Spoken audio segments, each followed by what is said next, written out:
আসসালামু আলাইকুম। উপস্থিত ছাত্রছাত্রী, তরুণ তরুণী, নারী ও পুরুষ সকল নাগরিককে আমার সালাম ও শুভেচ্ছা জানাচ্ছি। আমি গভীর শ্রদ্ধার সাথে স্মরণ করছি ফেসিবাদের বিরুদ্ধে দীর্ঘ লড়াইয়ের সকল যোদ্ধাদের।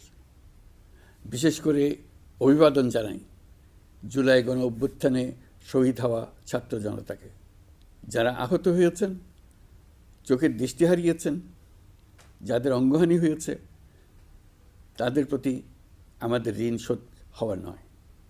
নতুন বাংলাদেশ গঠনে তাদের প্রেরণা ও অবদান জাতি কখনো ভুলতে পারবে না।